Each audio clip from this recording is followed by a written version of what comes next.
Hello, everyone, and welcome to our video for today.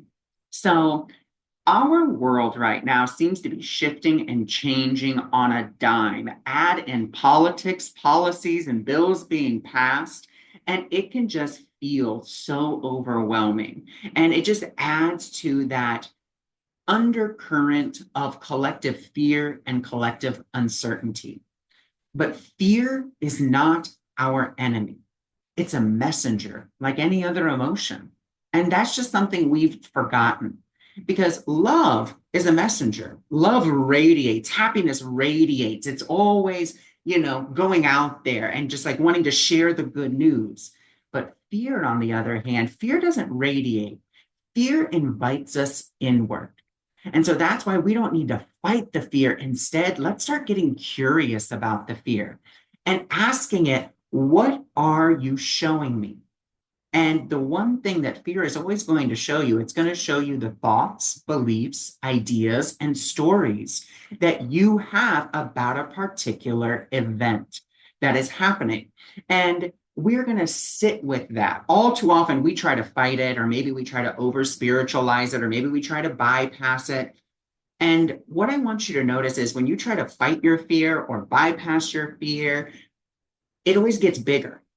It seems to get stronger. It seems like more evidence seems to just keep appearing and appearing and appearing, like validating that, yeah, you got to be afraid. And the only reason it's doing that is because that's where your focus is. You're focused on trying to fight this. Don't fight it. Sit with it. Get curious about it. Ask that fear. Give space to that fear because, like any other emotion, it will flow through you. You are the space through which that emotion can flow. But if you are holding on to those thoughts, beliefs, ideas, or stories, it can't flow, or at least it can't fully flow through you. And again, this isn't about getting rid of the fear. It's about meeting that fear and realizing that the fear is only a messenger. And it's just asking you to look at the cause of the fear. Because remember, our thoughts create our emotions. Our emotions do not create our thoughts. But we have that reverse. We tend to think that, oh no, my emotions are making me think this way. No, my thinking is making me feel this way. And so this is a wonderful opportunity for us to get curious about the fear, to sit with the fear, to give space to it, to be the space with it. And just to ask those questions, what am I believing? What must I believe in order for this to be happening? Or what story am I telling myself about this? Or what belief is being activated right now? And as those things come up, number one, you can write them down in a notebook and you write down each one. And then either to the left of it, to the bottom of it, wherever you want, you can write, Spirit, I surrender this over to you. Please don't use this for my destruction, but instead for the coming of my peace. Or just simply, Spirit, I surrender this over to you. Or you can do a guided visualization, which is just closing your eyes, asking, what am I afraid of? Or what story am I telling myself? What belief is coming up here? And placing those on an altar in your mind. And then again, Spirit, please take this from me.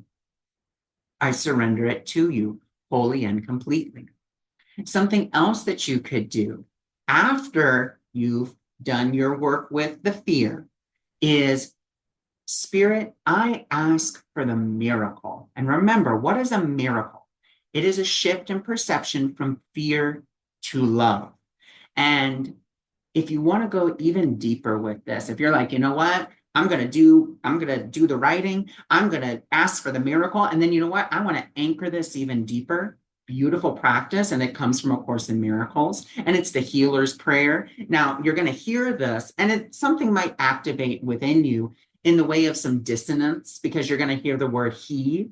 So if you don't want to use the word he, you can use the word it, you can use the word she, you can use the word universe, like whatever you want to ascribe to your higher power. But the healer's prayer is, I am only here to be truly helpful. I don't have to know what to do or what to say because he who sent me will direct me. I will heal as He teaches me how to heal. My goal is peace. Now, this is something I really want to touch on. Just because you're saying your goal is peace, that doesn't mean you're going to get the outcome that you think you want, or that you're going to get the outcome that you're praying for.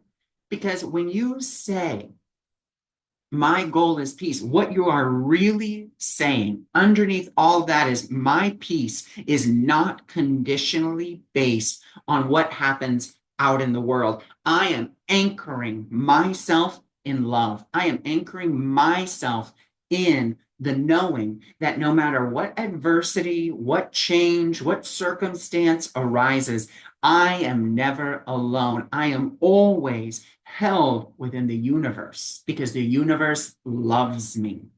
I am loved and loved by the universe. And so those are just some simple practices that you can use as, whatever fear arises. And it's okay to, have that fear. And this is in no way saying don't take action. Instead, it is asking you to align with loving action. Because when we fight fear with fear, guess what? Fear gets stronger. But when we meet fear with love, fear dissolves, because fear, again, cannot be where love is. So if we meet it with love, if we take action steps that are based in love, in peace, then those actions are going to have ramifications we never thought it would, because when we come from love, we're coming from alignment. When we come from alignment, we are coming from that purest place within ourselves. We are coming from pure power. And it's the power of our own sovereignty, our own divinity. So I thank you for joining me. Thank you for being here. And I just want to remind you again, fear is not to be fought. Don't fight your fear. I did that for a long time. And believe you me, the more you fight it, the bigger it seems to get. But the more you simply give yourself space to let it be the messenger that it is, it just dissolves away so much more quickly. Because again, you've met the call that it was giving you. So again, I thank you for joining me, and I wish you nothing but happiness, joy, and the unfolding of your truest self.